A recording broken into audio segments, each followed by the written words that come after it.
mungkin rumahnya.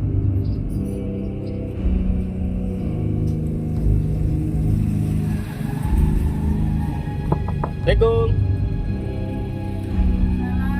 Bu, Ibu Neng ya? Ya, saya sebagai ibu RT-nya. Oh, Ibu RT ya? Iya. Uang itu Pak, saya dapat bantuan dari pemerintah karena suami saya itu sebagai RW. Maka dari desa memperjuangkan untuk mendapatkan uang saya berkali-kali Pak. Uang tersebut uang BPJS almarhum Iya. sebagai RW, Iya. tapi nyatanya raib. Iya. Kang, kemarin ada informasi ada penjambretan, Kang. Akang ada di lokasi nggak? Ya kurang tahu juga, kurang tahu persis masalah orangnya nggak jelas juga. Itu penjambretnya pakai kendaraan apa sih? Pakai Satria FX warna biru. Oh, bukan penjambretan di Pasar Labuan.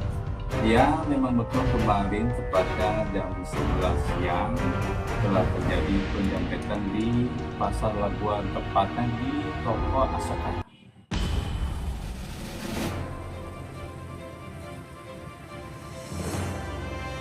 Selamat pagi menjelang siang pemirsa, tentunya Anda masih bersama channel Bang Kumis Berbagi, media Sorot Desa Indonesia. Di hari ini atau pagi ini Bang Kumis ada di kawasan Pasar Labuan. Baru saja mendapatkan informasi satu peristiwa kriminal, yaitu adanya penjambretan di salah satu toko di Pasar Labuan. Dan Bang Kumis berdiri ini adalah lokasi di mana penjambretan terjadi, dan nanti Bang Kumis akan mencoba menyelusuri jejak-jejak peristiwa dari penjambretan di Pasar Labuan dari Kecamatan Labuan, Kabupaten Pandeglang, Provinsi Banten. Channel Bang Kumis Berbagi bersama media Sorot Desa Indonesia mengabarkan.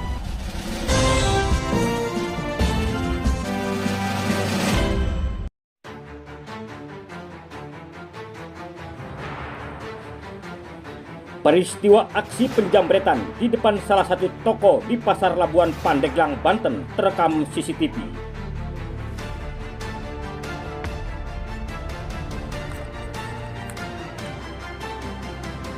Dari pantauan rekaman CCTV, terlihat seorang ibu-ibu yang menggunakan daster berjilbab kuning sedang berdiri dan langsung duduk sambil menaruh tas di bagian bawah motor.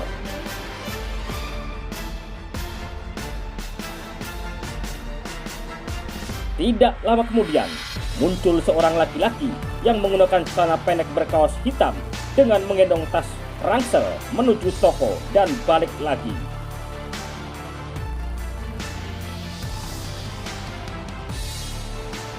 Tidak membutuhkan waktu yang lama, hanya dengan hitungan detik pelaku berhasil mengambil tas yang berisi uang sekitar 44 juta rupiah dan langsung kabur meninggalkan lokasi dengan kendaraan roda 2. Mengetahui hal tersebut, sejumlah warga yang ada di sekitar toko berusaha menolongnya.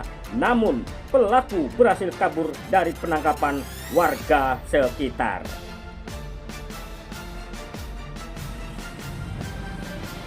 Nah, coba Bang Kumis mau nanya-nanya nih sama petugas parkir nantinya yang memang kemarin itu menurut informasi ada di lokasi peristiwa penjambretan. Pagi, Kang. Ya, Nama siapa, Kang? asin Pekerjaan? parkir Udah lama, Kang, jadi tukang parkir ya? lumayan. Nah, Kang, kemarin ada informasi ada penjambretan, Kang. Ya, Akang ada di lokasi nggak?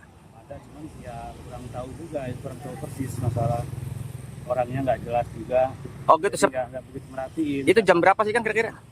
Oh, kejadian kurang tahu, jam 10 jam 8. Oh gitu ya. Nah, sepengetahuan Akang, bagaimana bisa diceritakan yang Abang ketahui aja gimana itu? Ya saya kurang tahu persis masalahnya tuh, orang nggak tahu.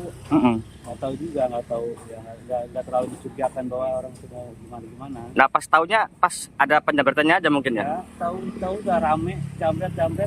Oh gitu. Maling. Itu korbannya perempuan apa laki-laki, Bang? perempuan korbannya. Orang mana katanya, Bang? Nggak tahu orang. Oh, terus si pelaku ya, itu bawa kendaraan atau gimana? Bawa kendaraan Sendiri apa berdua, Bang? dua.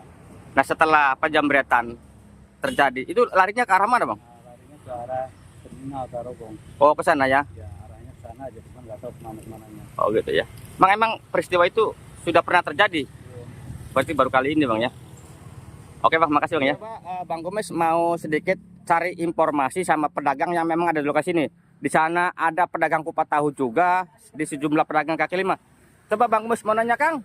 Ya. Selamat pagi Kang. Pagi, Nama siapa Kang? Bin Solihin, Dagangnya apa Kang? dagang kupat. Kupat tahu. Kupat tahu. Sejak kapan Kang?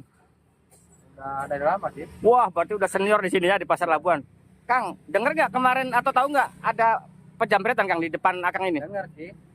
Sempat ramai sih kemarin situ. Rame. Iya. Itu jam berapa Kang kira-kira?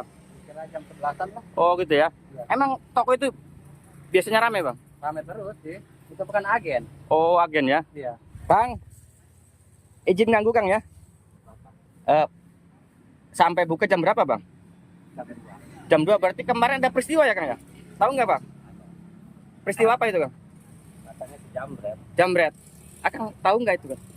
Kalau mukanya sih nggak tahu. Oh gitu ya. Itu penjamretnya pakai kendaraan apa sih Bang? Ya. Pakai Satria FU warna biru. Oh, Letter F. letternya apa? F. F. Satria. Oh, itu diparkirnya di mana sih? Berarti deket Akang ya? Dekat. Satria. Satria F. F. Letter F. Bogor ya. Oh, itu larinya ke arah mana Bang setelah itu? Tarugo kan. Kang, emang di Pasar Labuan pernah terjadi seperti itu? Semenjak saya di sini sih baru sini. Oh, baru ya. Iya. Oke Kang, makasih Kang ya. Nah itulah pemirsa informasi dari lokasi sekitar penjamretan dari beberapa pedagang yang memang terus ada di lokasi.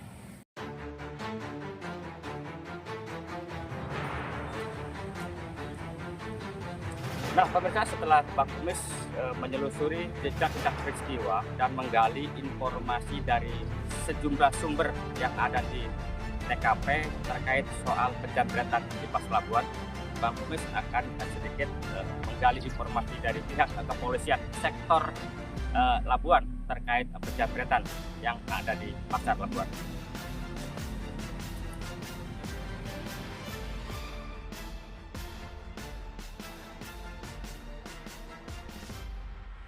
Selamat pagi Bapak. Pagi, Pak Kumis. Pak, mohon izin, Bang Kumis baru saja mendapat informasi terkait adanya peristiwa kriminal dugaan penjamretan di Pasar Labuan. Ya, memang betul kemarin tepatnya jam 11 siang telah terjadi penjamretan di Pasar Labuan, tepatnya di toko Asoka. Nah, untuk korban sendiri ada laporan belum? Kemarin korban sudah melaporkan kejadian tersebut dan membawa satu buah dus handphone yang hilang beserta tasnya tersebut. Kalau dalam laporan kerugiannya sendiri apa dan berapa nilainya? Kerugian totalnya itu 44.500.000. Warga mana itu Bang? Itu warga dari Kecamatan Pagelaran, tepatnya di Kampung Ciamis, Desa Pagelaran, Kecamatan Pagelaran. Bang, langkah-langkah ke depan gimana Bang? Untuk langkah ke depan kita melaksanakan penyelidikan dan ke depannya itu kita melaksanakan untuk pengejaran tersangkanya. Bukti-bukti dari CCTV ada Bang? Untuk sementara CCTV kita sudah kantongin, tinggal pemeriksaan saksi-saksi yang lain saja. Saudara, setelah mendapatkan informasi alamat korban dari pihak kepolisian, Bang Kumis melanjutkan ke Kecamatan Pagelaran untuk menemui pihak korban. Bang Kumis mau menuju ke korban penjamretan yang terjadi di Pasar Labuan. Di tengah perjalanan Bang Kumis terhalang dengan adanya pohon yang hampir rubuh tersangga di kabel-kabel khususnya listrik. Nah pemirsa, ini mungkin rumahnya.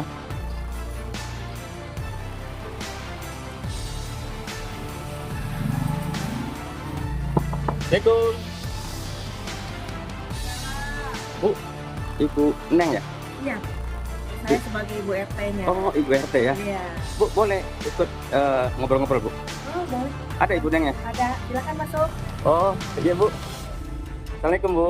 Waalaikumsalam. Gimana Ibu? Sehat Bu? Alhamdulillah. Mau sedikit ngobrol-ngobrol Bu ya? Ibu yang kemarin kena musibah Bu ya? Boleh ya ganggu ya sebentar ya? Ibu, selamat pagi. Assalamualaikum Ibu. Waalaikumsalam warahmatullahi wabarakatuh. Ibu, mohon izin mengganggu waktunya Bu ya? Iya, Ibu, nama siapa Bu? Neng Jumiati. Neng Jumiati yang kemarin dapat musibah penjamretan Bu ya? Iya. Pertama-tama Abang Kumis merasa prihatin Bu ya dengan peristiwa ini. Mudah-mudahan sabar. Bu, bisa nggak Bu dijelaskan atau kronologisnya awal-awalnya bagaimana sih Bu? Iya. Pertama kan dari rumah saya itu Pak, ada SMS dari BPJS. Begitu saya bilang ke anak, ini ada uang kita ambil aja semuanya. Anak yang paling gede ya udah, katanya. Begitu saya berangkat sama anak yang bungsu. Pas udah gitu saya pergi ke Labuan, langsung ke bank. Itu di bank itu masih sepi emang, nggak ada siapa-siapa. Itu Bank mana itu Bu? Bank BRI. Oh, Bank Cabang BRI Labuan itu ya? Iya, itu Bank BRI. Mm-mm. Setelah itu saya udah dapat uang, itu udah beres, saya dimasukkan ke dalam tas, saya langsung keluar. Itu sekitar jam 10.50-an lah gitu Pak ya, nggak tahu gitu anak ini yang pegang HP saya itu di dalam tas. Itu di dalam tas. Setelah itu saya pergi dan kita beli susu dulu ke Asoka buat di Pasaran nggak ada, beli aja di Labuan. Nah setelah itu anak masuk ke dalam, saya duduk di motor sambil pegang tas yang berisi uang sebanyak 42 juta. Uang buat belanja itu sekitar 750, sekitar 800-an.